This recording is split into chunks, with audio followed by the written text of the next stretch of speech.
你愿意嫁给我吗？你都这么说了，我要不答应，那也太不给你面子了吧？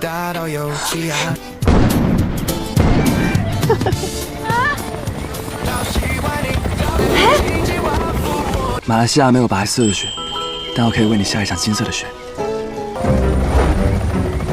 你别告诉我，这些是真金，要不我带个麻袋来了。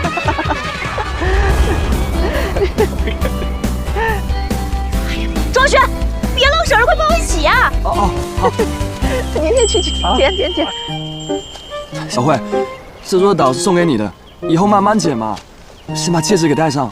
你这要风刮跑了咋整啊？你麻溜的吧。你先戴上吧。快点的，快点。我猜灯。要是没有5年前那个车祸，贺朗都29了，也结婚了。什么东西？婆婆，您消消气。就是要让所有人看看，所谓的周家继承人娶回来的是个什么样上不了台面的东西。婚前的事儿都准备好了吧？婚礼嘛，把最重要的事办好就行。当然还有婚前协议。啥协议啊？昨天你刚签的那个。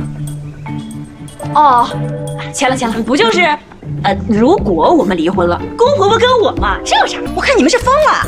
你们家一穷二白的，你拿什么给贺璇的父母养老啊？要是离婚的话，我净身出户，这里的一切都归小慧。你们就这么惯着她吧？啊，那她不反了天了啊！我的老婆娶回来就是用来宠的，她要是想反天，我给她搭梯子。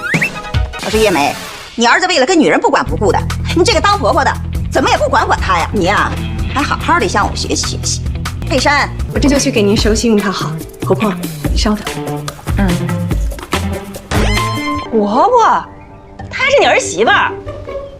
妈呀，你不说我寻思你家保姆呢。哎，你还真说对了，这儿媳妇儿就得比保姆听话，不然到时候老了谁伺候你呀？你要这么说，让你儿子娶当哈巴狗得了。你怎么说话呢？你呀，不能胡说。我觉得堂嫂说的对，你就该听我的。这还差不多。